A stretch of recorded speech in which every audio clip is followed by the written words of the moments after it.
Las señales del fin muestran que habrá guerras y terremotos en diferentes lugares. Vi volar por en medio del cielo a otro ángel que tenía el Evangelio eterno. Preparad el camino al Señor. Entonces apareció la señal del Hijo del Hombre en el cielo. Pronto aparece en el este una pequeña nube. Es la nube que envuelve al Salvador. Los sepulcros se abren y muchos de los que duermen en el polvo de la tierra serán despertados. Los hijos de Dios participan del gozo y dicha eterna. La bendición, la honra y gloria y dominio sea al que está sentado sobre el trono y al Cordero.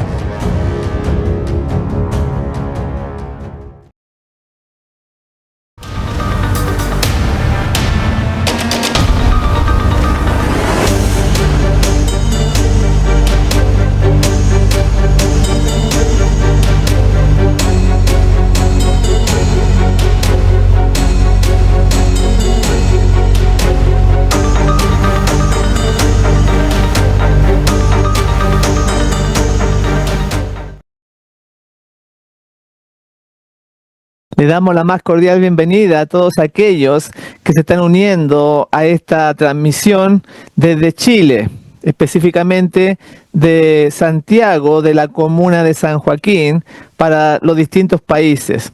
Agradecemos mucho a su asistencia y lo invitamos para que se suscriba. También le dé a la campanita para que reciba automáticamente los nuevos materiales que estaremos subiendo con la ayuda de Dios. Hoy presentaremos el mensaje que tiene que ver con una interrogante que se hace con las personas hoy en día, los hermanos. Este interrogante cada vez va tomando más y más fuerza entre el profeso pueblo de Dios, cuando se hace más difícil dar el mensaje del mensaje de los tres ángeles dentro de la corporación adventista, hermanos o hermanas que pierden los puestos por ser fiel al Señor. Y la pregunta es si acaso se debe hacer todo el esfuerzo a través de la corporación adventista, a través de el control de una organización. Son preguntas que no tienen respuesta para muchos ante las dificultades, ante la apostasía, ante la supremacía de los dirigentes, de los pastores, ante la supremacía de los pastores que controlan todo, y los hermanos que quieren hacer la voluntad de Dios se preguntan, y por eso vamos a responder, si acaso se puede trabajar independiente de la organización adventista o, como se le llama, de sostén propio. Y vamos a ver los casos de Elena G. de White, que ella trabajó independiente de la conferencia, sobre todo en ese tiempo cuando la enviaron exiliada allá a Australia, por si usted no lo sabía, para que se dejara de molestar, según los dirigentes de la Asociación General. También tenemos el caso del hijo de Elena G. de White, Epson White. Vamos a ver esos casos que trabajaban en forma independiente o de sostén propio. También tenemos en la Biblia, por ejemplo, en los tiempos de Elías, la apostasía del pueblo de Dios, cuando está esa confrontación entre el Dios verdadero y Baal. El rey Acab, que era uno de los principales en la apostasía del pueblo de Israel, junto con Jezabel, o sea, los dirigentes que torcieron el camino y llevaron al pueblo a la perdición. Lo mismo pasó con el pueblo judío, lo mismo pasa hoy. Y entonces se culpa al profeta Elías por alborotar a Israel. Le echaron la culpa al mensajero, porque se cumple la escritura que dice: a lo malo le llaman bueno y a lo bueno le llaman malo. Entonces cayó la culpa sobre el fiel profeta Elías. En 1 Reyes, capítulo 18, versículos 17 y 18, dice así: ¿eres tú el que turba a Israel? Yo no he turbado a Israel, sino tú y la casa de tu padre, dejando los mandamientos de Jehová y siguiendo tras los Baales. Y eso mismo sucede hoy en día. Se nos acusa de disidentes, se nos acusa de odiar a la iglesia, cuando es todo lo contrario. Recibimos burlas, recibimos afrenta, nos tratan como leproso, extremista, loco, distintas cosas. Imagínense todo lo que a mí me dicen por internet. Porque así ha sido siempre, se nos ha echado la culpa cuando queremos llevar la palabra de Dios como corresponde a las almas sinceras, a pesar de la oposición. Así que no piensen, mis hermanos, que no amamos a esta iglesia porque las personas forman la iglesia adventista. En otras partes, como lo vamos a ver en los estudios que vienen, son las almas fieles los que siempre han conformado la iglesia de Dios sobre la tierra. Entonces esto es para rescatar, para llevar la luz, para aquellos que realmente aman a Dios de corazón. Y en Testimonios, tomo 5, en la página 79, dice así: el espíritu que prevalece en nuestros días es el espíritu de infidelidad y apostasía. Igual que en los tiempos del profeta Elías, dice que el espíritu de infidelidad y de apostasía lo vemos, por ejemplo, los sábados, el viernes por la tarde, que muchos hermanos que van al templo el sábado posterior, al sábado que viene, ellos trabajan cuando son horas sagradas. Lo vemos en la Reforma Pro Salud, lo vemos en el sostén del diezmo, lo vemos en distintas áreas, en los juegos, en el mundo, en distintas circunstancias lo vemos. Y esa misma realidad de hoy era la realidad en los tiempos de Elías. Y podemos ver que Elías no estaba trabajando con los dirigentes de Israel de ese tiempo. Él enfrentó solo a los profetas de Baal. Se había corrompido tanto, había tanta corrupción, que se había metido el mundo en el pueblo de Dios. Ahí se puede ver que se puede trabajar separado de la organización adventista, separado de la corporación, porque no es una iglesia como lo vamos a ver.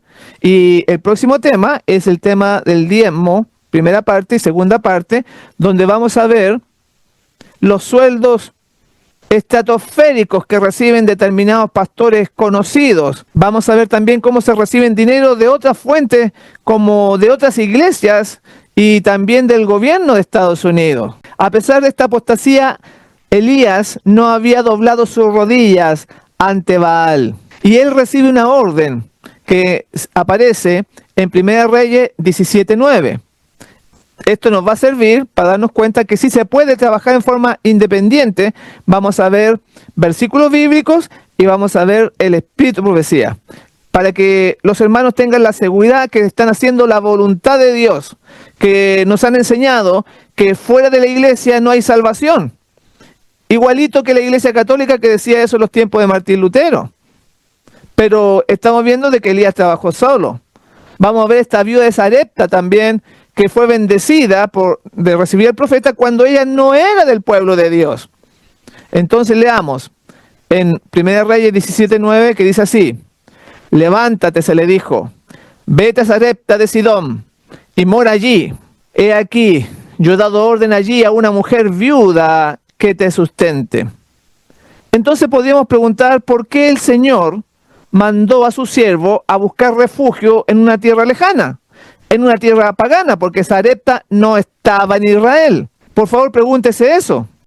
La respuesta es totalmente contrario a la mayoría de lo que piensan los hermanos de la iglesia nominal de esta corporación adventista, es totalmente opuesta. Aquí va la respuesta en el deseo de toda la gente, la página 205, para que vean que no estoy inventando nada, sino que es la voluntad de Dios que estamos presentando y que usted puede trabajar separado de la organización, aunque lo hayan borrado o quizás le hayan quitado los cargos, lo miren mal, se puede, mis hermanos, porque en Centroamérica, en Estados Unidos, acá en Chile, en distintos lugares me dicen, ¿y entonces qué hacemos? Ya muchos hermanos se dan cuenta de lo malo que está dentro, y entonces, ¿qué hay que hacer? Bueno, la Biblia dice, donde hay 2 o 3 reunidos en mi nombre, ahí estoy yo en medio de ellos. Esa es la iglesia, aunque sean unos pocos, unos humildes. O puede usted empezar a predicar, puede empezar a apoyar a los ministerios, puede distribuir volantes, tantas formas, puede predicar por la radio, por la televisión, por internet, por YouTube. Porque las almas fieles siempre, mis hermanos, han constituido la iglesia de Dios en la tierra. Y aunque usted esté escrito en un libro de una denominación y no guarda su palabra, tampoco es la iglesia. Aquí vamos a ver el motivo por el cual Dios llevó al profeta Elías, que está representando la iglesia de Dios en medio de la apostasía. Vamos a ver por qué Dios lo llevó a una mujer pagana, que no era el pueblo de Israel. Está en el deseado de todas las gentes, en la página 205. Dice así: el Señor pasó por alto las casas de Israel y halló refugio para su siervo en una tierra pagana. en la casa de una mujer que no pertenecía al pueblo escogido, pero ella fue favorecida porque seguía la luz que había recibido. Medite por favor lo que está mencionando esta cita. Dice que la viuda fue favorecida, recibió al profeta, Dios envió a Elías a la viuda de Sarepta, aunque ella no pertenecía al pueblo de Dios, pero dice que ella fue favorecida porque seguía la luz que había recibido. Y ahí está el secreto de esta unión con el Señor a través de su iglesia, que si usted es fiel, ha aprendido una cantidad y lo sigue, lo vive, en otras palabras, usted es parte de la iglesia. Por el contrario, si usted ya lleva décadas, años en la iglesia y aprende y no practica, aunque esté registrado en una corporación, usted no es la iglesia. Los antiguos fariseos pensaban que por ser la religión oficial establecida, no podrían ser desechados ellos como nación, como pueblo. Hoy en día tenemos la misma dificultad. Piensan de que porque se bautizaron, porque apenas van a la iglesia un rato en la mañana, durante la semana no hacen nada, ya piensan de que son el pueblo de Dios. Y se levantan en contra de aquellos que realizan labores de sostén propio, labores independientes de la corporación adventista, porque no le piden la autorización a ellos que se creen, ¿no es cierto?, los reyes de esta grey por la cual Jesús dio su vida. Ahora vamos a aclarar más este pensamiento con otra cita. Noten que no me estoy inventando nada, porque los hermanos que se ofuscan, se enojan, les hiere el orgullo, como lo vamos a ver que le pasó a Santiago y Juan, ante un caso que les voy a presentar, que se sienten celosos de que se puede hacer una labor independiente de ellos. En el deseo de todas las gentes, en la página 206, encontramos más evidencia de lo que estamos mencionando. Dice así: nuestra situación delante de Dios depende no de la cantidad de luz que hemos recibido, sino del empleo que damos a la que tenemos. Así, aún los paganos que eligen lo recto en la medida en que lo pueden distinguir, están en una condición más favorable que aquellos que tienen gran luz y profesan servir a Dios, pero desprecian la luz y por su vida diaria contradicen su profesión de fe. Más claro, no se puede enseñar. Ahí está mencionando que una cosa es profesar servir a Dios, pero que con la vida se desprecia la profesión de fe que estamos haciendo. No depende de si acaso usted se sabe el libro de Daniel. No depende si acaso usted se sabe todo el Nuevo Testamento. Dice que nuestra situación delante de Dios no depende de la cantidad de luz que hemos recibido. Por eso que la viuda de Sarepta fue bendecida y se le envió al mismo profeta a su hogar. Eso era símbolo de la aprobación de Dios, de una bendición recibir a un siervo del Altísimo. Entonces estamos dando algunas evidencias bíblicas, primero, de que sí se puede trabajar en forma separada de la religión establecida. Ya vamos a llegar a las tremendas citas que habla Elena G. de White con respecto a esto, donde ella dice: rompan todo yugo, sean libres en el Señor, déjense guiar por el Espíritu Santo. Ahora vamos a ver el caso en los tiempos de Naamán, para que sigamos investigando, aprendiendo, escudriñando. Esto es para los hermanos adventistas que escudriñan la palabra. No es para aquellos que se sientan los sábados y se van y se acuerdan todos los sábados nomás y no hacen nada más. También en el deseo de toda la gente sigue diciendo en la página 206, ahora hablando de los leprosos de Israel en los tiempos del profeta Eliseo. Dice así: pero Naamán, noble pagano, que había sido fiel a sus convicciones de lo recto y había sentido su gran necesidad de ayuda, estaba en condiciones de recibir los dones de la gracia. No solamente fue limpiado de su lepra, sino también bendecido con un conocimiento del verdadero Dios. Deseado a toda la gente, página 206. Ahí menciona ahora a Naamán, ese leproso que se hundió en el río para sanarse por orden de Dios. Dice que él fue fiel a sus convicciones, fue fiel a lo que él creía y por eso que recibió el don del milagro en su vida. Fue sanado de la lepra, pero él era de otra nación. Vaya anotando estos ejemplos bíblicos que estamos mencionando.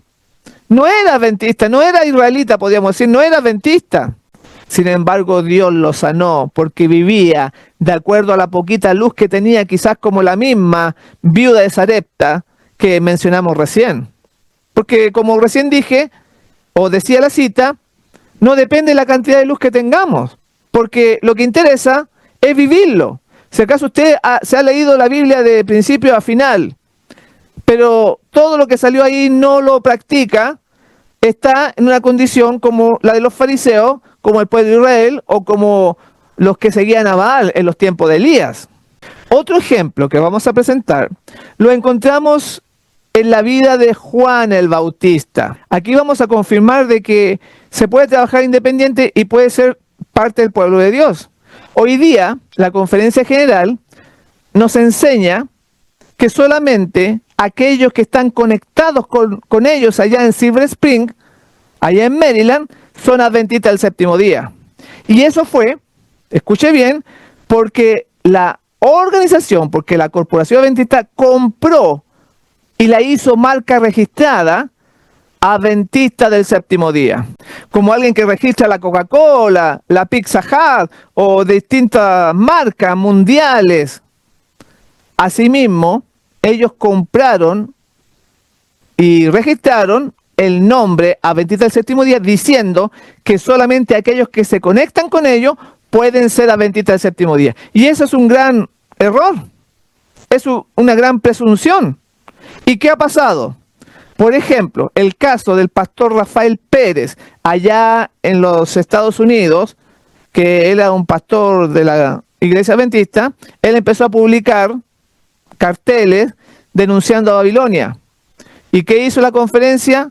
Lo echó, lo borró y después lo demandó, cuando eso de demandar entre hermanos está vetado por la palabra del Señor. Entonces, usted no puede poner un cartel que diga en su casa o donde usted se esté reuniendo, Adventista del séptimo día, porque ellos se apropiaron del nombre. ¿Puede usted apropiarse del nombre que representa a los santos del Altísimo? ¿O no es acaso el carácter lo que realmente distingue si acaso usted vive o no vive la palabra de Dios, como el caso de la viuda de Sarepta o el caso de Naamán que estábamos presentando? Ahora presentaremos a Juan el Bautista, que era absolutamente independiente del Sanedrín. Era de sostén propio. Y sin embargo él bautizaba. Y se le llama el mayor de los profetas, pero era independiente. En el deseo de toda la gente, en la página 82, vemos la obra de Juan. Dice así: Juan declaró a los judíos que su situación delante de Dios había de ser decidida por su carácter y su vida. La profesión es inútil si su vida y su carácter no estaban en armonía con la ley de Dios, no eran su pueblo. Medite en esta cita. Más claro no se puede enseñar. Lo mismo que estábamos mencionando, pero ahora ratificado por el espíritu de profecía, que es inútil el llamarse y hacer profesión de fe cuando la vida no se practica lo que profesamos. Ahí dice que no eran su pueblo. Noten, por favor. Entonces, ¿de qué les sirve tener un título? Y ahí usted ve, por ejemplo, los cargos que se nombran en la iglesia, cómo a veces se escogen personas para diácono, para director de escuela sabática, para anciano, que se nota que es orgullosa la persona y aún así se pone ahí, adelante, porque no se considera esto que es el carácter, el practicar las enseñanzas, al igual que Jesús. Entonces, esta pura cita que estoy mencionando, para un alma sincera, le queda claro que se puede hacer una labor independiente de cualquier organización, porque Dios va a ver el carácter y la vida, si acaso servimos o no servimos a Dios. También se piensa que si alguna persona no estudia en una universidad adventista o de acuerdo a lo que están conectados con ellos, instituto, lo que sea, entonces no tiene la facultad de enseñar. Pero tengo una pregunta para ese pensamiento. ¿Fue Juan el Bautista con los fariseos a estudiar? ¿Él entró a una universidad? ¿Estuvo en algún instituto teológico? No, absolutamente era de sostén propio. Y por eso que los fariseos mandaban a decirle con qué autoridad bautiza, con qué autoridad hace esto. Y la respuesta de Juan era que lo había autorizado Dios por la fe, porque Dios no limita a sus obreros. Tiene que sacarse eso de la mente, que va a ser salvo porque está unido a una corporación adventista. Vea su vida, su carácter, su forma de ser, si acaso vive o no vive lo que está escrito. Tenemos acá otra cita, hablando de Juan. En el deseo de toda la gente, en la página 76, señala lo siguiente, y dice así: en el orden natural de las cosas, el hijo de Zacarías habría sido educado para el sacerdocio, pero la educación de las escuelas rabínicas le habría arruinado para su obra. Dios no lo envió a los maestros de teología para que aprendiese a interpretar las escrituras. Le llamó al desierto para que aprendiese de la naturaleza y del Dios de la naturaleza. ¿Qué acabo de leer? Dice que él iba a ser sacerdote por el orden natural, porque su padre era sacerdote, Zacarías. Sin embargo, él no fue a las escuelas rabínicas allá en Israel. Y eso que ellos guardaban el diezmo, eran estrictos hasta en la ropa, guardaban el sábado, muchas cosas, pero dice que si él, Juan, hubiera ido a estudiar a la universidad de los rabinos, le hubiera arruinado, mi hermano, para su obra. No hubiera servido, le habían metido la nueva teología de los fariseos. Y entonces señala que Dios lo llamó al desierto para que aprendiera de Dios en el desierto, tan simple como eso, para que aprendiera de la naturaleza. Noten cómo hoy en día nos han cambiado tanto el pensamiento que si no estudió en un instituto teológico no puede enseñar. Y ahí entonces tenemos nosotros a asalariados, gente que estudia teología como que estudiara ingeniería, como que estudiara arquitectura, cualquier carrera. Pero esto no es una profesión. El ministerio, el pastorado no es una profesión, es un don. Dios es el que señala, el que dirige, el que habla a través del instrumento humano. No es una carrera. Y vemos entonces cómo Juan ni siquiera reconoció este hombre de Dios, este varón que la Biblia dice que es el mayor de los profetas. Dice que no reconoció al Sanedrín, guardaban el sábado, ellos guardaban las leyes, tanta cosa, pero no la reconoció porque ya se daba cuenta que estaba mal la teología de ellos desde hace casi 2000 años atrás. ¿Cómo sería hoy en día? Y como siempre, vamos a dejar que el Espíritu de Profecía hable, no sea yo, no me haga caso a mí. Pero noten que le estoy ratificando todo con un escrito está. En el deseo de toda la gente sale. En la página 106. Dice así: Juan no había reconocido la autoridad del Sanedrín, ni pedido su sanción sobre su obra, y había reprendido a los gobernantes y al pueblo, a fariseos y saduceos por igual. Deseo de toda la gente, página 106. Aquí estamos ratificando que a él ni siquiera le había pedido la sanción a los fariseos para la obra que estaba realizando. Él dependía única y exclusivamente de Dios. Si a usted lo han borrado, a usted lo han censurado, le han quitado los cargos, no se preocupe. Lo que debe preocuparle es que debe depender de Dios. Eso es lo importante, mi hermano. Incluso se enseña que solamente alguien autorizado puede bautizar. Pero en el caso de Juan, vean por favor que nos enseña otra cosa. Él ni siquiera reconocía al Sanedrín y aún así él se dedica a bautizar a las almas sin ser ordenado. Por eso, mis hermanos, que se ha cambiado nuestra religión, como dijimos en el tema pasado. Se han metido doctrinas que no están en la Biblia. Y que si Jesús el Señor viniese a una iglesia, a un templo adventista, no podría bautizar o no podría ser pastor porque no tiene credenciales. Eso han puesto una etiqueta a los hombres con la credencial que ellos le dan a quienes ellos se les ocurre. cuando Dios es el que autoriza, y Juan no le pidió la autorización al Sanedrín. Dice así el deseado a toda la gente que él bautizaba en la página 106. Dice, Juan el Bautista estaba predicando y bautizando en Betabara. Es realmente tremendo esto que estamos viendo, pero es así. La Escritura nos lleva para allá. Se puede hacer la obra separado de la organización. La Corporación Adventista ha llevado el mundo a la iglesia. ¿Y qué dice la Escritura? Dice que el pueblo de Israel se perdió por los dirigentes. No es que sea un Judas aquí, un Pedro acá, sino que es un sistema mundial que lleva a una institución jerárquica, donde existe la jerarquía, donde uno tiene que hacerle, el de arriba manda al de abajo manda al que está más abajo, y así, independiente de la palabra de Dios. También el Señor Jesús nos enseña esta obra de sostén propio en los evangelios. Note por favor la cita que vamos a presentar, donde Jesús le enseña a sus discípulos, a sus apóstoles, para que no piensen que no se puede hacer una obra separado de la institución. Porque ¿quién era la iglesia en los tiempos de Jesús y el Sanedrín?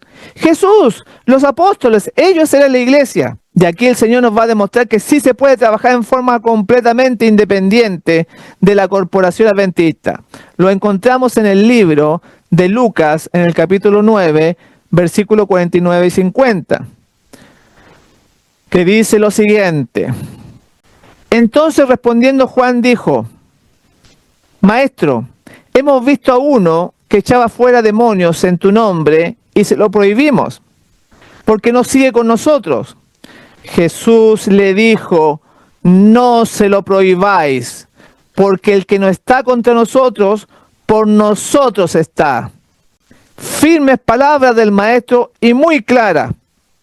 Está presentando la Biblia el caso que trae Santiago y Juan delante de Jesús de unas personas que están echando fuera demonios. Y ellos se lo prohibieron, le dijeron no tienen que hacerlo. Porque ¿cuál era la iglesia en ese tiempo? La iglesia era Jesús y los apóstoles. Y había otras personas que estaban separados de la verdadera iglesia. Y el argumento de Juan es que los reprendieron, les prohibieron porque no estaban asociados con nosotros. ¿Y cuál fue la respuesta del maestro? Decía, Jesús les dijo, no se lo prohibáis, porque el que no está contra nosotros, por nosotros está. Tremenda esta verdad, esta cita que echan por tierra, esto que se ha enseñado por tantos años, que se le ha metido en la cabeza para establecer una jerarquía humana que no está en la palabra de Dios. ¿Y por qué Santiago y Juan sintieron la necesidad de hacer esta prohibición? Es el mismo motivo por el cual los hermanos se ofenden al escuchar predicaciones de sostén propio, labores independientes de ellos. Se ofenden porque son los celos denominacionales o el orgullo denominacional, que toda la obra se debe hacer concentrada en ellos, pensando de que son el pueblo de Dios en forma, pero son nominales. Si fuera una organización que llevara la Biblia, que respetara los cánones bíblicos, entonces sería una cosa totalmente distinta. Porque siempre, mis hermanos, como lo vamos a ver, las almas fieles han constituido la iglesia de Dios en la tierra. Siempre ha sido así. Bueno, pero volvamos a Santiago y Juan. ¿Cuál era el motivo por el cual ellos, al ver a este hombre que echaba fuera demonios, se lo prohibieron?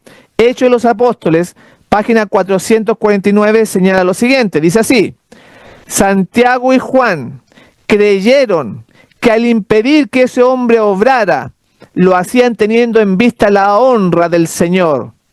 Pero comenzaron a darse cuenta de que estaban celosos, que estaban preocupados de su propio honor.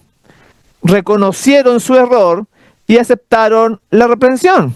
Qué clara es la Escritura. Dice que al reprenderlos, porque estaban separados de la iglesia verdadera, que era Jesús y los apóstoles, ellos estaban celosos de la obra que estaban haciendo independiente. Y eso mismo sucede en distintas áreas de la corporación adventista, cuando un hermanito empieza a repartir volantes, empieza a predicar, empieza a avanzar en la obra de Dios y lo hace separado, los celos, empieza a bautizar también hay unos tremendos celos que se levantan porque no están asociados con ellos. Aunque bautice, aunque no sea ordenado, como le pasó a Juan. Juan no era ordenado, ni tenía credenciales. Seguramente hoy día también le prohibirían bautizar porque no tiene credenciales de la Universidad Adventista. Hemos visto algunos ejemplos bíblicos de sostén propio o de ministerios independientes. Ahora analizaremos esta situación a través del espíritu de profecía, de los ejemplos y cómo el Señor apoyó el trabajo independiente en las décadas pasadas, ya ahora más contemporáneo, sobre todo en el manejo de los recursos para la obra del Señor, que, escuche bien, no es necesario enviar todos los diezmos, ofrendas a esta organización que se une con Roma. Escuche por favor, porque le voy a presentar lo que Elena G. de White dice. Si usted cree en la Biblia y en el Espíritu de Profecía como creemos nosotros los adventistas del séptimo día, y ahí nos damos cuenta que la corporación está muy alejada de lo que es la verdad, de la doctrina. Por eso recién dije, no estamos hablando de un Pedro, de un Judas que traiciona, que hay apostasía, de algún mal dirigente. No. Estamos hablando del sistema y de las enseñanzas que están torcidas y se han cambiado a través de las décadas. Y este ejemplo de que los recursos no necesariamente deben ir donde ellos, es otra enseñanza que han metido, que el alfolí son solamente ellos. Pero mire lo que dice el Espíritu de Profecía, vamos a ver algunos casos. Dice así, está en el libro Spalding y Magan, en la página 420. Dice así, no se preocupen de que algunos medios vayan directamente a aquellos que están tratando de hacer el trabajo misionero en una forma efectiva y callada. Todos los medios no han de ser manejados por una sola agencia u organización. ¿Leí bien? ¿Lo estoy inventando? Ahí dice que no se preocupe. Dice que aquellos que están haciendo el trabajo en forma efectiva, pero callada, que nadie se da cuenta, le puede enviar los medios. Dice, todos los medios no han de ser manejados por una agencia, por una sola agencia o una sola organización.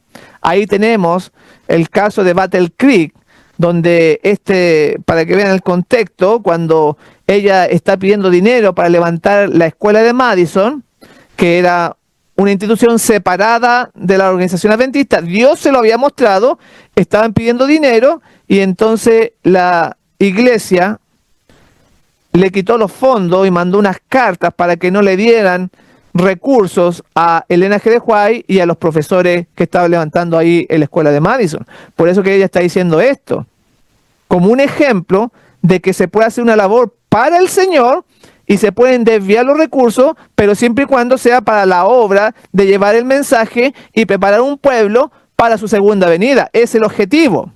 Y vamos a ratificar esto con otra cita. Testimonio para los ministros, página 321. Esta es más clara porque está en español, usted puede tener acceso. Dice así, las diferentes asociaciones han sido inducidas a volver sus ojos hacia los dirigentes de Battle Creek. Battle Creek era la asociación general en ese tiempo cuando ella está escribiendo. Sigue diciendo, creyendo que no puede tomarse ninguna determinación importante sin su aprobación. Eso es lo que hemos estado diciendo hace rato. Lo mismo, pero el Espíritu de Profecía. Punto seguido, dice, esta tendencia se ha ido fortaleciendo hasta convertirse en un serio obstáculo para el avance de la obra. Este arreglo nunca debió haber existido. El Señor quiere a su pueblo bajo su jurisdicción. O sea, que dependamos solamente de Dios. El procedimiento de que todo el dinero debe pasar por Battle Creek, o sea, por la Asociación General, y bajo el control de unos pocos hombres que están en ese lugar, es una forma equivocada de administración. Terrible. Esta cita muy difícil que usted la escuche un sábado por la mañana desde un púlpito de la corporación. Ahí menciona que todo el poder, todas las decisiones, todas las determinaciones importantes no deben pasar bajo la aprobación de la Conferencia General. Y dice que esta tendencia ha ido creciendo, cada vez confían más en los hombres. Señala de que este arreglo nunca debió haber existido. Esto no es una norma de una iglesia que no tiene mancha ni arruga, como dice el apóstol Pablo. Y vamos a ver varios aspectos así. Entonces saque usted sus conclusiones.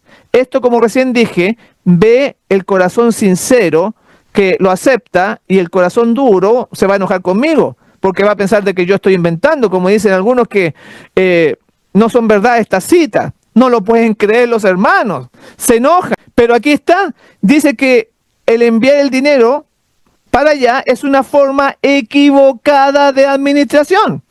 Más claro no se puede enseñar. Ahora, en el libro Spalding and Magan, en la página 215, ella dice lo siguiente en cuanto a la administración de los dineros que pueden ser trabajados en forma separado de la organización. Y esto sí que les duele, esto sí que les llega porque el dinero es muy importante para ellos.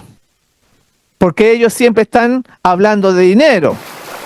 Dice así: algunos casos me han sido presentados por años y yo he suplido sus necesidades sacando del diezmo como Dios me ha instruido a hacer.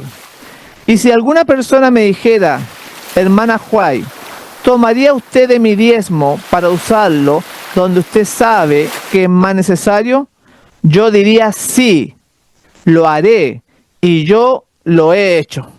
Este es un terremoto para la administración del diezmo de la mayordomía, que nunca va a escuchar esto en una semana de mayordomía. Le daba los diezmos a ella y ella no era pastora. Y dice que ella le ha dado el dinero en forma directa a la persona, que lo necesitaba, que estaba predicando, que estaba ministrando la palabra, pero no tenía recursos. Dice que ella lo ha hecho ya. Ese tema de los diezmos, vamos a dejar una predicación completa. Vamos a hacer una parte y después la segunda parte, donde vamos a dar todas las citas bíblicas, todas las citas del Espíritu de Profecía, para que le quede bien claro en qué se puede usar, en qué no se puede usar, dónde se puede mandar, dónde no se puede enviar, pero así en forma breve, donde Jesús le muestra en su corazón que hace falta, ahí usted lo puede mandar, lo puede canalizar por ese lado. Es una cuestión de la persona, del hermano con Dios. Si Dios le muestra enviarlo a la asociación, o si Dios le muestra enviarlo a un ministerio de sostén propio, usted vea. Pero eso le estoy presentando las verdades como son. No le estoy ocultando nada, ni le estoy maquillando, ni nada. Es así. Vamos a poner ahora el otro caso de nuestra historia, en el año 1888, donde se realizó ese gran congreso de Minneapolis de la Iglesia Adventista del Séptimo Día, y donde se rechazó, escuche bien, donde se rechazó el Espíritu Santo, la lluvia tardía que iba a preparar este movimiento para encontrarse con su Señor. Tampoco de esto se le va a enseñar, pero es parte de la historia. En ese lugar se levantaron dos pastores, el pastor Waggoner, el pastor John, que también con la hermana White, defendiendo, llevando el mensaje maravilloso que nos iba a hacer un pueblo preparado para la segunda venida. El mensaje era de la justificación por la fe. ¿Y qué pasó? La organización lo rechazó. Estamos hablando de 1888, ya han pasado más de 100 años. Y ya en ese tiempo ya estaba dura la cosa, la situación estaba grave, aunque eran más consagrados que lo que tenemos hoy en día. ¿Puede usted imaginarse cómo está la situación de hoy? Por eso que aquel que no estudia, aquel que no se prepara, que no medita, que no escudriña, obviamente va a ser barrido por todo viento de doctrina. Va a seguir a los hombres. Entonces, resumiendo, la organización rechaza a los pastores Waggoner, a los pastores John, que traían esta preciosísima verdad que iba a completar la obra. Y en ese contexto, la hermana White va a hacer estas declaraciones. En el manuscrito liberado, tomo 16, página 236 y 237, que dice así: he sido fortalecida y bendecida por Dios. Pero pasaron los días y no llegaba ninguna invitación para que el pastor Jones presentara a la iglesia en Battle Creek el mensaje que Dios le había dado. Me dirigí a los ancianos de la iglesia y pregunté de nuevo si era su propósito dar al pastor Jones una oportunidad de hablar al pueblo. La respuesta fue: he consultado al hermano Smith y éste ha decidido que no es conveniente invitarlo, puesto que ha tomado posiciones enérgicas y ha llevado el tema de la reforma nacional demasiado lejos. Sentí entonces revolverse mi espíritu y llevé un testimonio muy explícito a esos hermanos. Entonces, aquí estamos viendo la cita que le cerraron las puertas al pastor Jones, en este caso, por tenerlo como extremista. ¿No es acaso eso lo que pasa hoy en día? Que los hermanos que quieren hacer la voluntad de Dios son tratados de la forma del pastor John, no los invitan, no los dejan predicar, no les dan el púlpito, y entonces ¿qué les queda a los hermanos? ¿Sentarse ahí? No, porque son predicadores, son misioneros, ellos no se pueden quedar callados. Y entonces ahí es donde el tener claro que se puede trabajar en forma independiente resulta tan importante.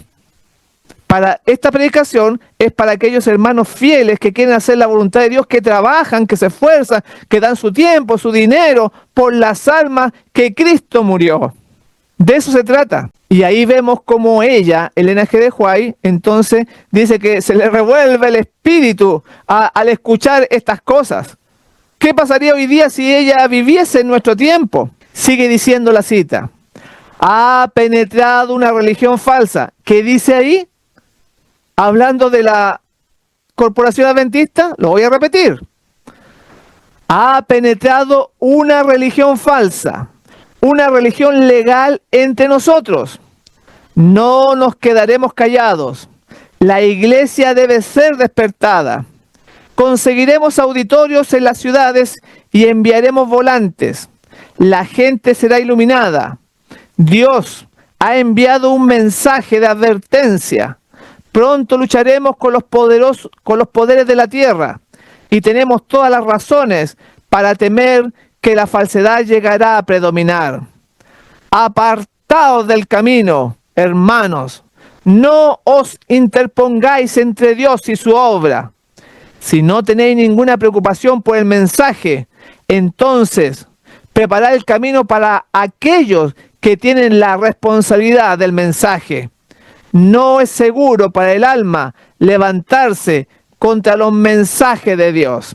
Tenemos una dura advertencia contra todos aquellos que obstaculizan la obra del Señor porque se está haciendo en forma independiente. Si le cerraron ahí entonces las iglesias, ella dice, vamos a arrendar, vamos a alquilar auditorios en las ciudades, vamos a repartir volantes, pero todo eso era independiente porque la iglesia no le permitían predicar al pastor Jones y Elena G. de White lo apoyaba. ¿No está pasando lo mismo hoy en día? Que los hermanos se oponen, nos dicen fanáticos, locos, legalistas, cuando le presentan estas cosas. Sin embargo, la hermana White los llama para que se arrepientan de atacar realmente a los fieles. ¿Y qué dijimos recién? Las almas fieles siempre se han considerado la iglesia de Dios en la tierra. Nos acusan de que nosotros atacamos a la iglesia cuando son ellos que atacan a los fieles, tratando de que todo esté bajo el control de una organización corrupta. Porque no me puede decir que no es corrupta. Ya desde los tiempos de Falkenberg, por ejemplo, del presidente de la Iglesia Adventista del Séptimo Día, con esos desfalcos que hizo que nadie conoce. Y aquí estamos viendo en Maranata, en 1968, vamos a explicar un poco esto del expresidente Falkenberg, presidente de la Asociación General. Y ahí la noticia muestra la renuncia del presidente asediado por Mark Kellner, que ellos escribieron este artículo, y ahí menciona, estamos bajando un poquito en la pantalla, cómo Robert S. Falkenberg, de 58 años, dejó el trabajo 3 semanas después que surgieron informes de una demanda en su contra y la denominación de 10.300.000 miembros que había crecido un 68% durante su mandato de 9 años. Justo antes de la votación, el emprendedor James E. Moore de Sacramento, California, quien demandó por daño de las relaciones comerciales con Falkenberg y organizaciones adventistas, dijo que la acción civil se había resuelto fuera de los tribunales. Los términos no han sido revelados. Moore, quien fue declarado culpable del delito de robo en 1989, alegó que por incumplir un acuerdo de bienes raíces, Falkenberg y la iglesia adventista fueron responsables que Moore pierda $8 millones. Ahí tenemos un artículo y ahora vamos a compartir este otro para ampliar la noticia. Como estamos viendo ahí en la Wikipedia, menciona Robert S. Falkenberg y ahí está la foto del presidente del 18º presidente de la Asociación General de los Adventistas del Séptimo Día, quien estuvo en la presidencia desde el año 1990 hasta su renuncia en el año 1999. De ahí habla que nació en Puerto Rico, estamos bajando, pero ahí hay una parte donde dice irregularidades financieras. Robert Falkenberg tenía negocios con James Moore. Aquí estamos ratificando lo mismo que vimos en el otro artículo, porque los hermanos no creen, los hermanos piensan que es mentira, pero así es. Este es otro ejemplo de que presidentes de la Iglesia Adventista del Séptimo Día de la Asociación General andan en cosas turbias.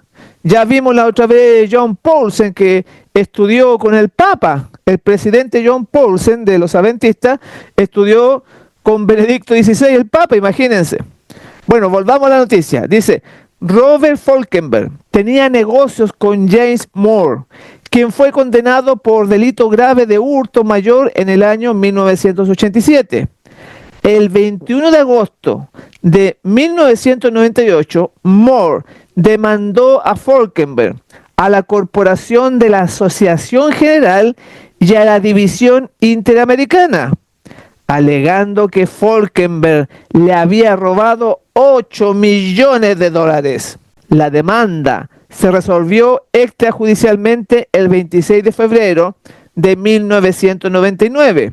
El 27 y 28 de enero de ese año se celebraron reuniones en las que se interrogó a Falkenberg sobre sus gestiones.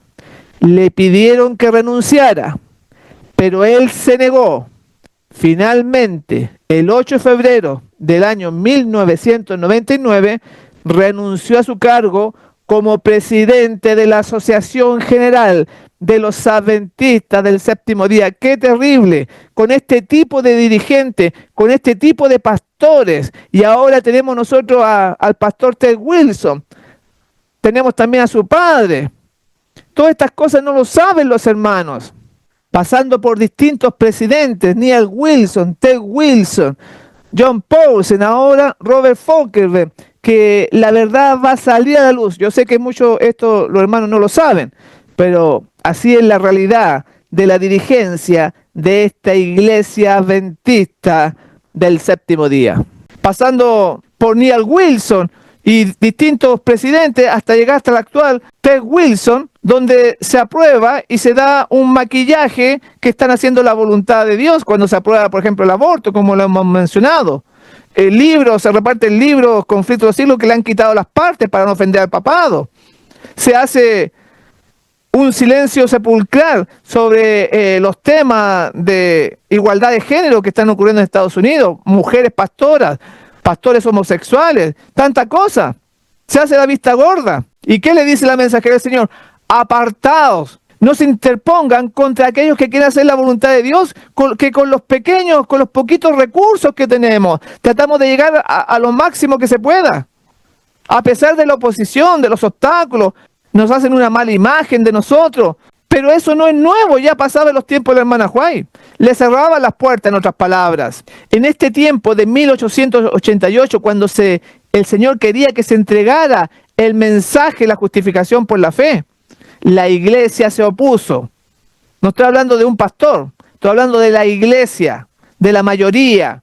Muchos no conocen la propia historia de la verdadera Iglesia Adventista del Séptimo Día, que fue levantada en 1844. Esta Iglesia del Señor, esta Iglesia pura y sin mancha que el Señor fue amoldando a través de los pioneros, hombres consagrados, dándole visiones también a Elena de White, para depurarlo, para ser un pueblo santo y bien dispuesto para su obra. Ahora presentaremos el caso de si usted levantase un colegio, una escuela, separado de la organización adventista, ¿estaría aprobado por Dios o no estaría aprobado por Dios? Bueno, eso fue lo que pasó cuando Dios le presentó a Elena de White que levantara un colegio, una escuela separado de la denominación. ¡Qué tremendo! Que se le ordenó que levantara una institución que no contara con la aprobación de la iglesia adventista. ¿Qué pasaría ahí? Eso es lo que ocurrió con el colegio o escuela de Madison allá en Tennessee. Dios le mostró una forma diferente que tenían que establecer estas instituciones para preparar jóvenes para hacer la obra. Porque ya Dios veía en el futuro que esta institución, que nació bien, que nació pura como tantas iglesias, pero que con el tiempo se corrompió. Ya Dios veía eso. Entonces levantó un sistema diferente, independiente de la corporación adventista. Ahí se destacaron dos personas, profesores, Sutherland y Magan. Y de ahí que viene ese libro que se está dando a conocer, Spalding y Magan, donde ella escribió y envió las cartas de todo lo que aconteció ahí y de cómo la oposición de los mismos hermanos dentro de la iglesia le hacían la guerra para destruir esa institución que estaba separada de la corporación adventista. Estaban igual que Santiago y Juan, que habían dicho, le habían prohibido a otras personas que predicasen porque no estaban unidos con Jesús. Pero ¿qué le dijo Jesús? No se los impidáis, déjenlo. Que trabajen porque están haciendo la obra del Señor. Acá hay otro libro que se llama Madison School, en la página 31 y 32, que dice así: el Señor no limita a sus obreros en algunas formas, como el hombre está acostumbrado a hacerlo. Los hermanos Magan y Sutherland han sido innecesariamente obstaculizados en su trabajo. Se les ha retenido los medios porque la organización y administración de la escuela de Madison no fueron colocados bajo el control de la asociación. Noten por favor, sigue diciendo, pero las razones por las cuales la conferencia no era dueña de esta escuela ni la controlaba, no han sido debidamente consideradas. La falta de interés en este trabajo de parte de algunos que deberían haberlo valorado grandemente es indudablemente erróneo. Nuestros hermanos deben cuidarse de repetir tales experiencias. Y ahí tiene usted, le he presentado, el escrito está. No lo estoy inventando, no me lo he sacado debajo de la manga. Porque los hermanos se enojan con estos temas y atacan al mensajero sin siquiera haber visto las citas. Y hasta cuando uno le presenta las citas dice que están manipuladas, dice que no son reales, que no existen. A tal grado ha llegado la ceguera. Pero aquí dice claramente que era una institución separada de la corporación adventista. No hay que ser un gran genio, ni darle muchas vueltas. Ahí dice lo que dice, así está escrito. Vamos a ver otra cita en manuscrito liberado en la página 582.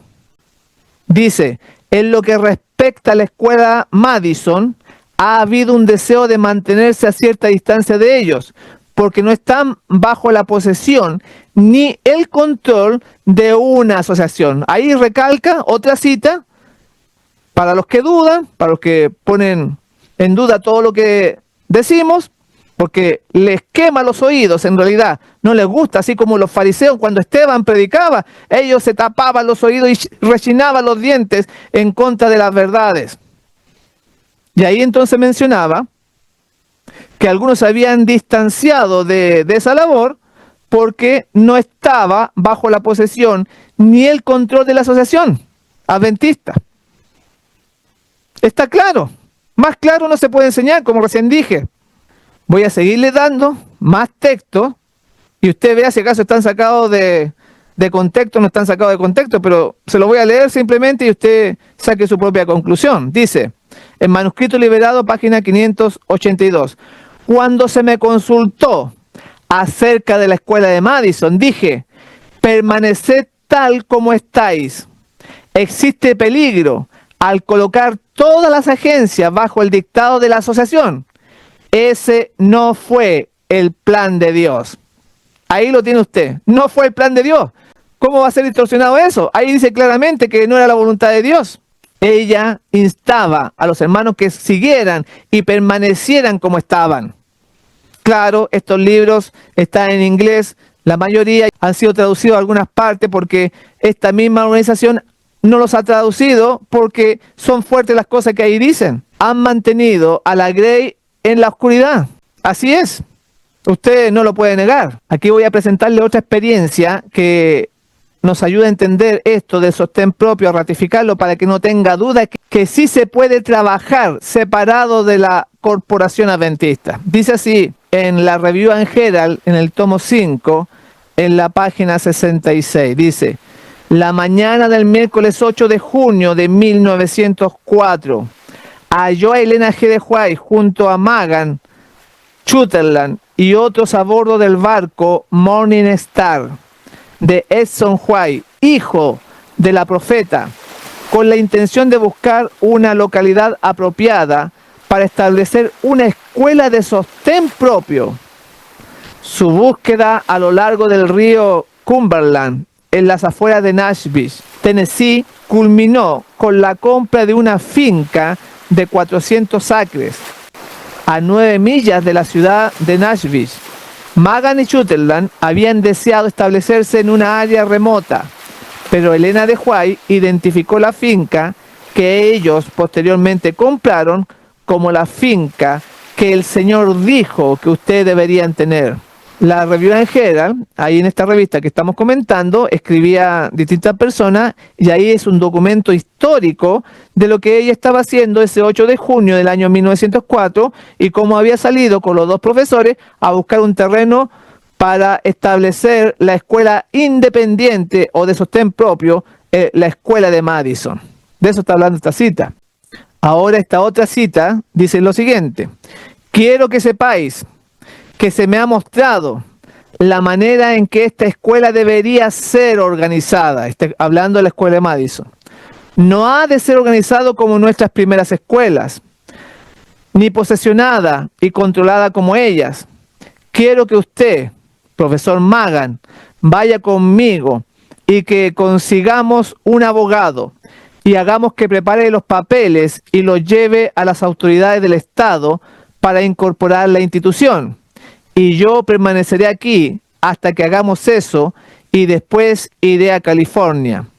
Quiero que usted, profesor Sutherland, viaje al norte y vea si puede conseguir suficiente dinero para hacer el primer pago, o sea, aproximadamente $5,000 de ese tiempo. Ahí está la cita en la página 156. Entonces ella estaba haciendo planes con estos profesores para establecer esta escuela. Tristemente, no lo vamos a tocar todo porque el tiempo es limitado.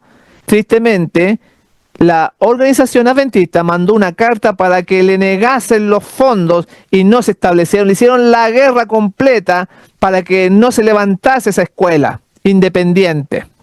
Porque así el asunto. ¿Qué dijimos antes? Santiago y Juan estaban celosos. Eso es parte de los celos, la envidia, el orgullo denominacional que arrasa a la Grey, a la mayoría en estos tiempos finales. Ahora, en Manuscrito Liberado, en el tomo 8, en la página 202 dice: la Asociación de la Unión del Sur no se apoderará de ustedes, ni los controlará. No podéis entregarle las cosas a ellos. Eso es lo que, otra cita donde menciona que ella estaba para que esta institución fuese independiente. Incluso para mostrar su apoyo personal, ella aceptó, o sea, cuando digo ella, Elena G. de White aceptó la invitación para ser miembro de la junta de los directores de esta escuela de Madison, cuando ella nunca quiso aceptar ningún cargo al respecto, y era para que no quedara no quedara duda de que ella aprobaba esa institución, así que formó parte del directorio. Así que nadie puede decir que esto no es así. En el libro Biografía de Elena G. de White, en el tomo 5, en la página 347, dice: la tarea que los obreros han realizado en Madison ha hecho más para impartir un concepto correcto de lo que significa una educación integral que cualquier otra escuela que ha sido establecida por los adventistas del séptimo día en América. Noten esa cita, que era una institución muy eficiente, muy buena, y eso era lo que Dios quería. Ahora, en Manuscrito de los Testimonios Liberados, en la página 423 dice: se deben proyectar todos los medios posibles para establecer escuelas con el mismo sistema de Madison en varias partes del sur. Ahí está el deseo de Dios. Así tenían que ser separados de la organización. Creo que a esta altura ya le queda muy claro que sí se puede trabajar independiente de la conferencia adventista, que no es pecado, y que las almas fieles siempre han constituido la iglesia de Dios en la tierra. Los que viven, los que la ponen en su vida cotidiana. Spalding y Magan ahora, página 420, dice: en el trabajo que se está haciendo en la escuela para entrenar maestros misioneros para acá y para el extranjero en Madison, Tennessee, y en pequeñas escuelas establecidas por los maestros que han salido de Madison, tenemos una ilustración de qué manera y cómo el mensaje debería ser llevado.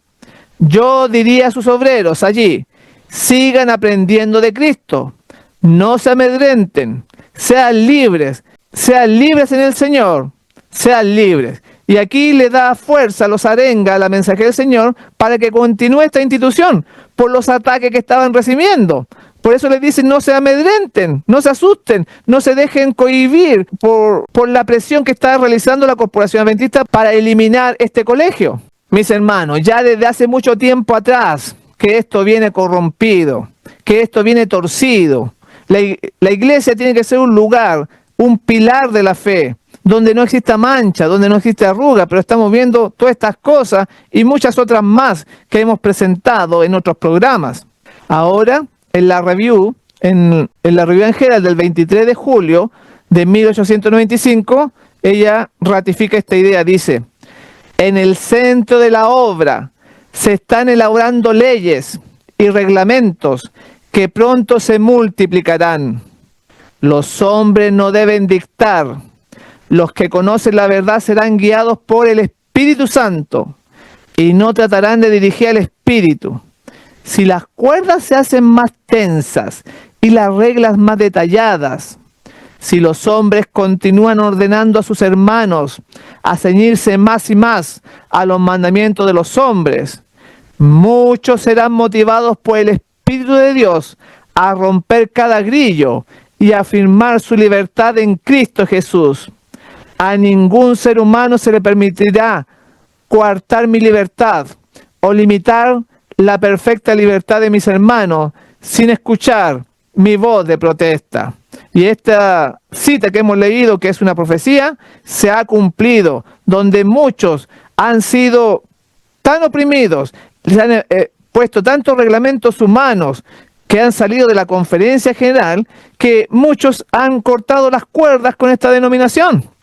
Ahí lo estaba diciendo. ¿Y qué decía ella? Sean libres en el Señor, rompan todo grillo, afirmar su libertad en Cristo. Ahí está, más claro, no se puede explicar. Esa es la realidad, esa es la voluntad de Dios, lo que estamos presentando y ya estamos culminando, que Dios tiene para la verdadera Iglesia Adventista del Séptimo Día, que fue fundada en 1844 y que la que no se ha apartado de un escrito está.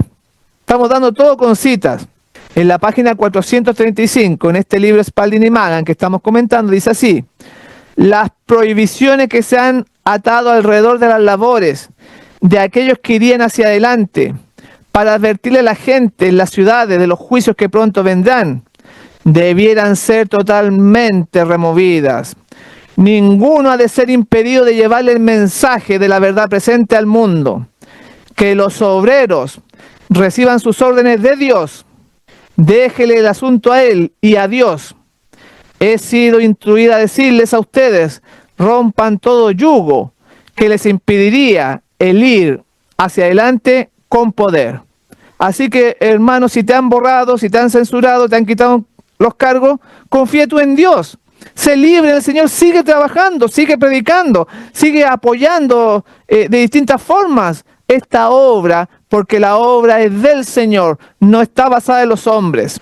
Es simplemente que hay celos denominacionales, como decía ahí, que entonces Juan dijo: Maestro, hemos visto a uno que echaba fuera demonios en tu nombre y se lo prohibimos, porque no sigue con nosotros. Jesús le dijo: no se lo prohibáis, porque el que no está contra nosotros, por nosotros está. Ahí tenemos entonces la palabra de Dios. No se lo prohibamos. Si Dios le ha dado una labor a alguien específicamente, si Dios ha escogido a alguien para llevar mensaje, y si es de Dios, apoyémoslo. No pongamos obstáculos, como fue el caso de Santiago y Juan, que el Señor le dijo: no se lo prohíban, dejen que trabajen, porque están haciendo la obra del Señor. Este ha sido el segundo tema de esta serie de 7 temas que vamos a compartir con ustedes con la ayuda de Dios. El anterior hablaba de la caída de la conferencia general, que había dado el primer paso hacia la apostasía. Lo vimos. Ahora este es el segundo tema. Continuaremos con la ayuda de Dios para llegar a estos 7 temas que son en respuesta a aquellas preguntas que muchos hermanos se hacen al ver este conflicto, esta apostasía, esta limitación que se hace para no predicar, para no trabajar, y que hemos visto que se puede hacer en forma independiente. Si en la iglesia, si en la conferencia general, si en la corporación adventista te han cerrado las puertas, sigue trabajando. Sé libre en Cristo, porque Dios está con su pueblo en este tiempo final. Y siempre acuérdate de que las almas fieles son la verdadera iglesia adventista del séptimo día, que va a terminar la obra y va a anunciar el mensaje de los 3 ángeles. ¿Eres tú parte de esa iglesia verdadera? Que así sea, que tú y yo seamos fieles a pesar de la oposición. Estoy muy contento de haber compartido con ustedes este segundo tema, que son 7, ya vamos en el número 2, y me despido deseándoles que el Señor Jesús les bendiga a todos grandemente.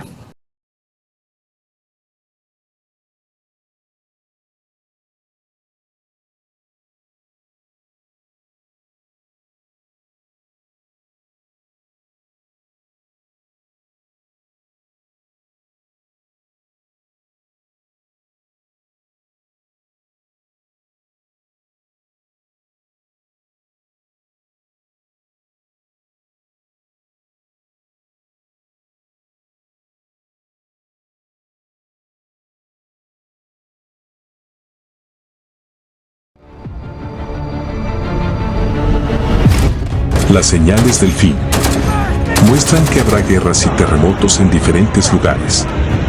Vi volar por en medio del cielo a otro ángel que tenía el evangelio eterno. Preparad el camino al Señor. Entonces apareció la señal del Hijo del Hombre en el cielo.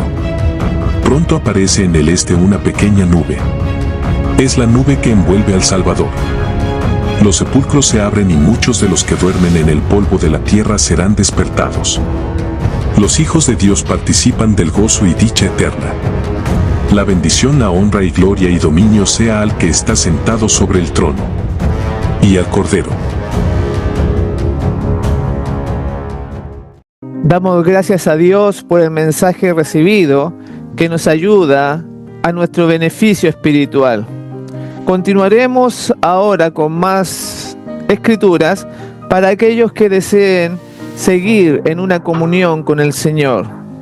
Y la palabra que traemos hoy dice así: cuando los que honran la ley de Dios hayan sido privados de la protección de las leyes humanas, empezará en varios países un movimiento simultáneo para destruirlos. Conforme vaya acercándose el tiempo señalado en el decreto, el pueblo conspirará para extirpar la secta aborrecida. Se convendrá en dar una noche el golpe decisivo que reducirá completamente al silencio la voz disidente y reprensora. El pueblo de Dios, algunos en las celdas de las cárceles, otros escondidos en ignorados escondrijos de bosques y montañas, invocan aún la protección divina. Mientras que por todas partes, compañía de hombres armados, instigados por legiones de ángeles malos, se disponen a emprender la obra de muerte. Entonces, en la hora de supremo apuro, es cuando el Dios de Israel intervendrá para librar a sus escogidos. El Señor dice: vosotros tendréis canción como en noche que se celebra Pascua, y alegría de corazón como el que va al monte de Yahweh, al fuerte de Israel. Y Jehová hará oír su voz potente y hará ver el descender de su brazo, con furor de rostro y llama de fuego consumidor, con dispersión, con avenida y piedra de granizo. Multitud de hombres perversos, profiriendo gritos de triunfo, burlas e imprecaciones, están a punto de arrojarse sobre su presa, cuando de pronto densas tinieblas, más sombrías que la oscuridad de la noche, cae sobre la tierra. Luego, un arco iris que refleja la gloria del trono de Dios se extiende de un lado a otro del cielo y parece envolver a todos los grupos en oración. Las multitudes encolerizadas se sienten contenidas en el acto. Sus gritos de burla expiran en sus labios. Olvidan el objeto de su ira sanguinaria. Con terribles presentimientos, contemplan el símbolo de la alianza divina y ansían ser amparadas de su deslumbradora claridad. Los hijos de Dios oyen una voz clara y melodiosa que dice: enderezaos, y al levantar la vista al cielo, contemplan el arco de la promesa. Las nubes negras y amenazadoras que cubrían el firmamento se han desvanecido, y como Esteban, clavan la mirada en el cielo y ven la gloria de Dios y al Hijo del Hombre sentado en su trono. En su divina forma distinguen los rastros de su humillación y oyen brotar de sus labios la oración dirigida a su Padre y a los santos ángeles. Yo quiero que aquellos también que me has dado estén conmigo en donde yo estoy. Juan 17:24. Luego se oye una voz armoniosa y triunfante que dice: helos aquí, santos, inocentes e inmaculados. Guardaron la palabra de mi paciencia y andarán entre los ángeles. Y de los labios pálidos y trémulos de los que guardaron firmemente la fe, tuve una aclamación de victoria. Es a medianoche cuando Dios manifiesta su poder para librar a su pueblo. Sale el sol en todo su esplendor. Sucédense señales y prodigios con rapidez. Los malos miran la escena con terror y asombro, mientras los justos contemplan con gozo las señales de su liberación. La naturaleza entera parece trastornada. Los ríos dejan de correr. Nubes negras y pesadas se levantan y chocan unas con otras. En medio de los cielos conmovidos hay un claro de gloria indescriptible, de donde baja la voz de Dios, semejante al ruido de muchas aguas, diciendo: hecho es. Esa misma voz sacude los cielos y la tierra. Síguese un gran terremoto, cual no fue jamás desde que los hombres han estado sobre la tierra. El firmamento parece abrirse y cerrarse. La gloria del trono de Dios parece cruzar la atmósfera. Los montes son movidos como una caña al soplo del viento, y las rocas quebrantadas se esparcen por todos lados. Se oye un estruendo como de cercana tempestad. El mar es azotado con furor. Se oye el silbido del huracán, como voz de demonios en misión de destrucción. Toda la tierra es alborotada e hincha como las olas del mar. Su superficie se raja, sus mismos fundamentos parecen ceder. Se hunden cordilleras, desaparecen islas habitadas.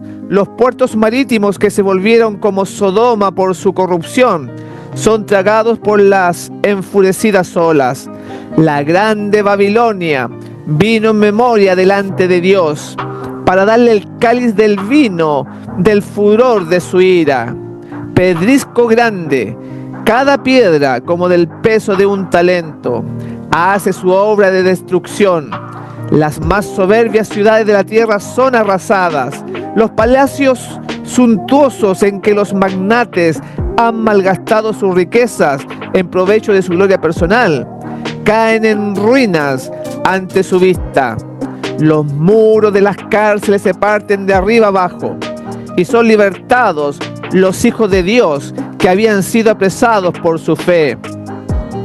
Los sepulcros se abren y muchos de los que duermen en el polvo de la tierra serán despertados, unos para vida eterna y otros para vergüenza y confusión perpetua.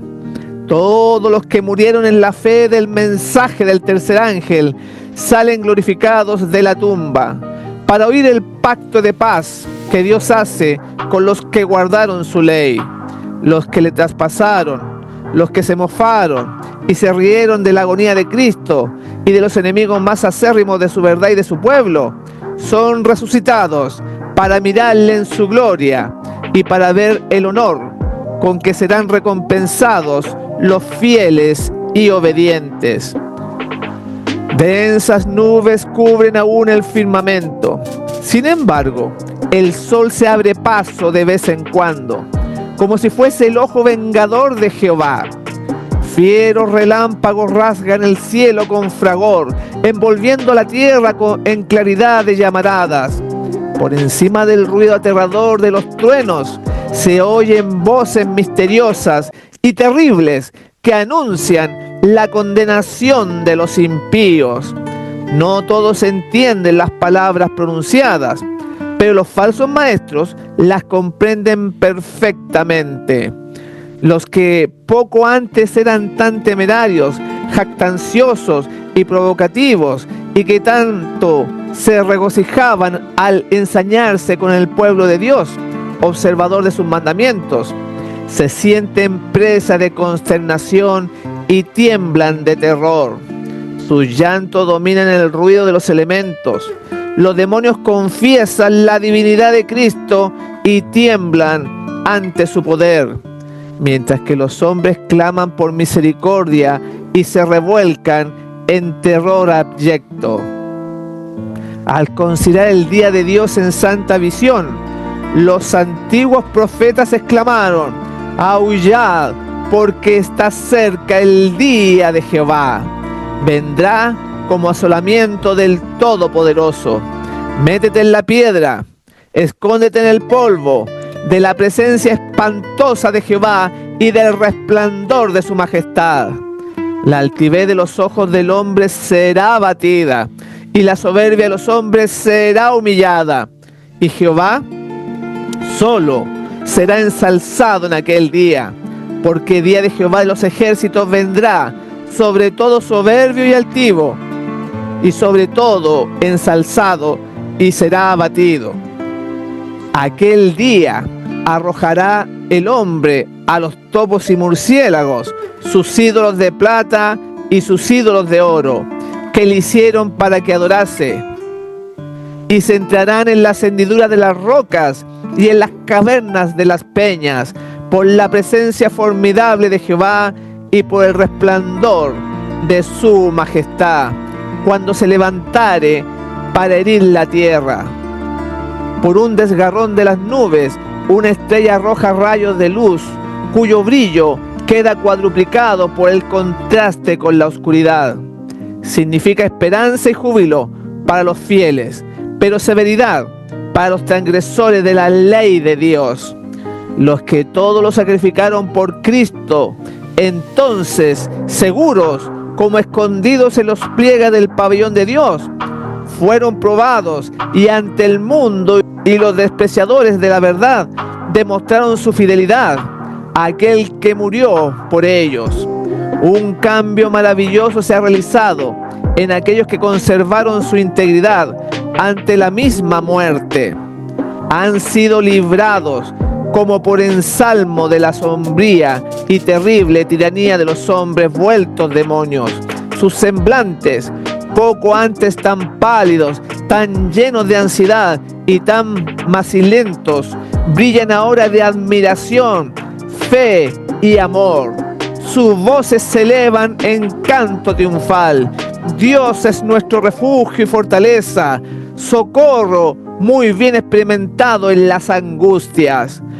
Por tanto, no temeremos, aunque la tierra sea removida, y aunque las montañas se trasladen al centro de los mares, aunque bramen y se turben sus aguas, aunque tiemblen las montañas a causa de su bravura. Mientras estas palabras de santa confianza se elevan hacia Dios, las nubes se retiran y el cielo estrellado brilla con esplendor indescriptible en contraste con el firmamento negro y severo en ambos lados. La magnificencia de la ciudad celestial rebosa por las puertas entreabiertas. Entonces aparece en el cielo una mano que sostiene dos tablas de piedra puestas una sobre otra. El profeta dice: denunciarán los cielos su justicia, porque Dios es el juez. Esta ley santa, justicia de Dios, que entre truenos y llamas fue proclamada desde el Sinaí como guía de la vida, se revela ahora a los hombres como norma del juicio. La mano abre las tablas en las cuales se ven los preceptos del decálogo inscritos como con letras de fuego. Las palabras son tan distintas que todos pueden leerlas.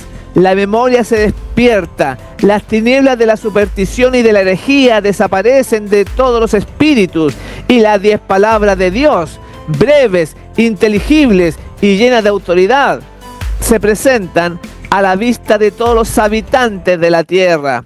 Es imposible describir el horror y la desesperación de aquellos que pisotearon los santos preceptos de Dios. El Señor les había dado su ley, con la cual hubieran podido comparar su carácter y ver sus defectos, mientras que había aún oportunidad para arrepentirse y reformarse. Pero con el afán de asegurarse el favor del mundo, pusieron a un lado los preceptos de la ley y enseñaron a otros a transgredirlos. Se empeñaron en obligar al pueblo de Dios a que profanase su sábado. Ahora los condena aquella misma ley que despreciaron.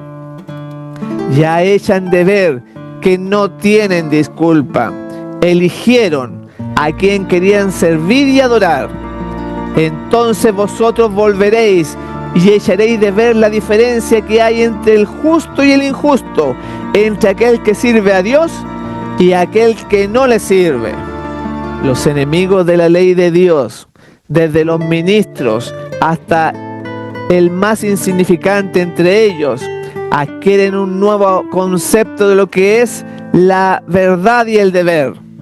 Reconocen demasiado tarde que el día de reposo del cuarto mandamiento es el sello del Dios vivo. Ven demasiado tarde la verdadera naturaleza de su falso día de reposo, el fundamento arenoso sobre el cual construyeron. Se dan cuenta de que han estado luchando contra Dios. Los maestros de la religión condujeron las almas a la perdición mientras profesaban guiarlas hacia las puertas del paraíso.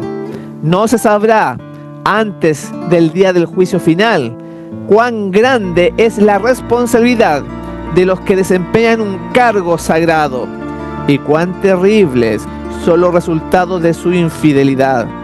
Solo en la eternidad podrá apreciarse debidamente la pérdida de una sola alma.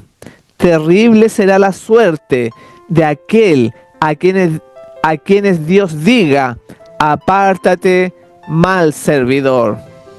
Desde el cielo se oye la voz de Dios que proclama el día y la hora de la venida de Jesús y promulga a su pueblo el pacto eterno. Sus palabras resuenan por la tierra como el estruendo de los más estrepitosos truenos. El Israel de Dios escucha con los ojos elevados al cielo. Sus semblantes se iluminan con la gloria divina y brillan cual brillara el rostro de Moisés cuando bajó del Sinaí. Los malos no los pueden mirar, y cuando la bendición es pronunciada sobre los que honraron a Dios, santificando su sábado, se oye un inmenso grito de victoria. Pronto aparece en el este una pequeña nube negra de un tamaño como la mitad de la palma de la mano. Es la nube que envuelve al Salvador y que a la distancia parece rodeada de oscuridad.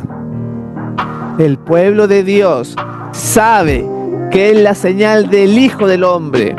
En silencio solemne la contemplan mientras va acercándose a la tierra, volviéndose más luminosa y más gloriosa hasta convertirse en una gran nube blanca, cuya base es como fuego consumidor, y sobre ella el arco iris del pacto. Jesús marcha al frente como gran conquistador. Ya no es varón de dolores, que haya de beber el amargo cáliz de la ignominia y de la maldición. Victorioso en el cielo y en la tierra, viene a juzgar a vivos y muertos. Fiel y veraz en justicia, juzga y hace guerra, y los ejércitos que están en el cielo le seguían. Con cantos celestiales, los santos ángeles en inmensa e innumerable muchedumbre le acompañan en el descenso. El firmamento parece lleno de formas radiantes, millones de millones y millares de millares. Ninguna pluma humana puede describir la escena, ni mente mortal alguna es capaz de concebir su esplendor. Su gloria cubre los cielos y la tierra se llena de su alabanza. También su resplandor es como el fuego. A medida que va acercándose la nube viviente, todos los ojos ven al príncipe de la vida. Ninguna corona de espinas hiere ya sus sagradas sienes, ceñidas ahora por gloriosa diadema. Su rostro brilla más que la luz deslumbradora del sol a mediodía, y en su vestidura y en su muslo tiene escrito este nombre: Rey de Reyes y Señor de Señores. Ante su presencia hanse tornado pálidos todos los rostros. El terror de la desesperación eterna se apodera de los que han rechazado la misericordia de Dios. Se deslía el corazón y se baten las rodillas y palidece el rostro de todos. Los justos gritan temblando: ¿quién podrá estar firme? Termina el canto de los ángeles y sigue un momento de silencio aterrador. Entonces se oye la voz de Jesús que dice: bastaos mi gracia. Los rostros de los justos se iluminan y el corazón de todos se llena de gozo. Y los ángeles entonan una melodía más elevada y vuelven a cantar al acercarse aún más a la tierra. El Rey de Reyes desciende en la nube, envuelto en llamas de fuego. El cielo se recoge como un libro que se enrolla. La tierra tiembla ante su presencia, y todo monte y toda isla se vuelve de sus lugares. Vendrá nuestro Dios y no callará. Fuego consumirá delante de él, y en derredor suyo habrá tempestad grande. Convocará a los cielos de arriba y a la tierra para juzgar a su pueblo. Y los reyes de la tierra, y los príncipes, y los ricos, y los capitanes, y los fuertes, y todo siervo y todo libre, se escondieron en las cuevas y entre las peñas de los montes, y decían a los montes y a las peñas: caed sobre nosotros y escondernos de la cara de aquel que está sentado sobre el trono y de la ira del Cordero, porque el gran día de su ira es venido. ¿Y quién podrá estar en pie? Cesaron las burlas, callan los labios mentirosos, el choque de las armas y el tumulto de la batalla, con revolcamiento de vestidura en sangre, han concluido. Solo se oyen ahora voces de oración, llanto y lamentación. De las bocas que se mofaban poco antes, estalla el grito: el gran día de su ira es venido. ¿Y quién podrá estar firme? Los impíos piden ser sepultados bajo las rocas de las montañas, antes que ver la cara de aquel a quien han despreciado y rechazado. Conocen esa voz que penetra hasta el oído de los muertos. ¿Cuántas veces sus tiernas y quejumbrosas modulaciones nos lo han llamado al arrepentimiento? ¿Cuántas veces no ha sido oída en las conmovedoras exhortaciones de un amigo, de un hermano, de un redentor? Para los que rechazaron su gracia, ninguna otra podría estar tan llena de condenación ni tan cargada de acusaciones como esta voz que tan a menudo exhortó con estas palabras: volveos, volveos de vuestros caminos malos, pues ¿por qué moriréis? Oh, si solo fuera para ellos la voz de un extraño. Jesús dice: por cuanto llamé y no quisisteis, extendí mi mano y no hubo quien escuchase. Antes desechasteis todo consejo mío y mi reprensión no quisisteis. Esa voz despierta recuerdos que ellos quisieron borrar, de avisos despreciados, invitaciones rechazadas, privilegios desdeñados.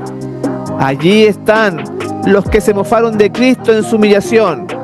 Con fuerza penetrante acuden a su mente las palabras del varón de dolores, cuando, conjurado por el sumo sacerdote, declaró solemnemente: desde ahora veréis al Hijo, desde ahora habéis de ver al Hijo del Hombre sentado a la diestra de la potencia de Dios, y que viene en las nubes del cielo.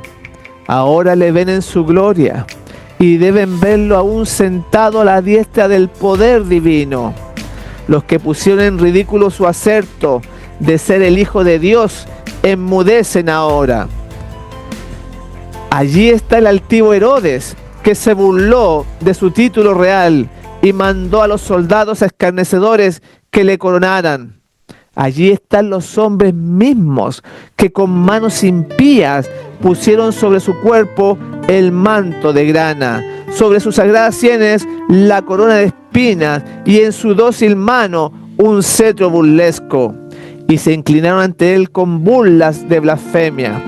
Los hombres que golpearon y escupieron al príncipe de la vida tratan de evitar ahora su mirada penetrante y de huir de la gloria abrumadora de su presencia. Los que atravesaron con clavos sus manos y sus pies, los soldados que le abrieron el costado, consideran esas señales con terror y remordimiento. Los sacerdotes y los escribas recuerdan los acontecimientos del Calvario con claridad aterradora. Llenos de horror, recuerdan cómo, moviendo sus cabezas con arrebato satánico, exclamaron: a otros salvó, ¿a sí mismo no puede salvar? Si es el Rey de Israel, descienda ahora de la cruz y creeremos en él. Confió en Dios, líbrele ahora si le quiere.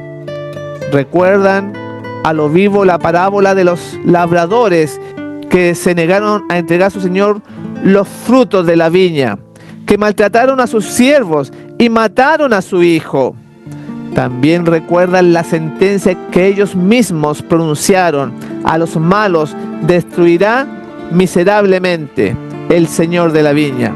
Los sacerdotes y escribas ven el pecado y el castigo de aquellos malos labradores, su propia conducta y su propia y merecida suerte.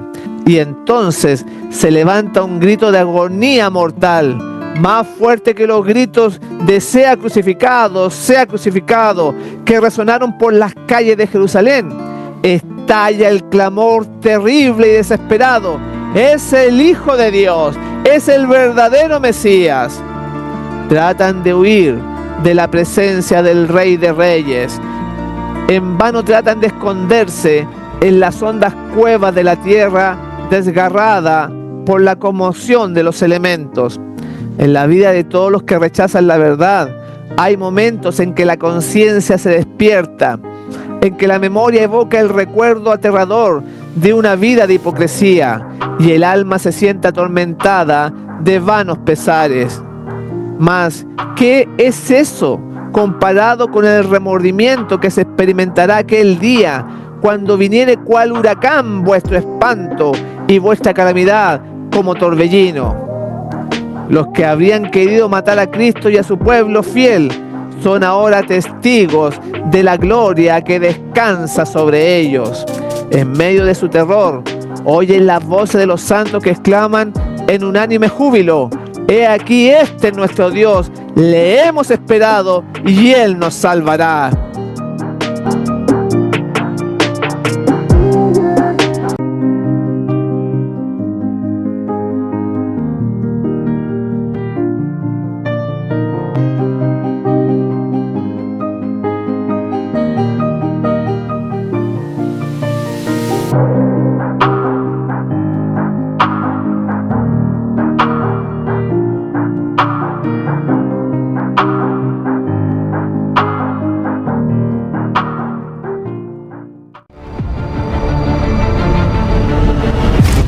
Las señales del fin muestran que habrá guerras y terremotos en diferentes lugares.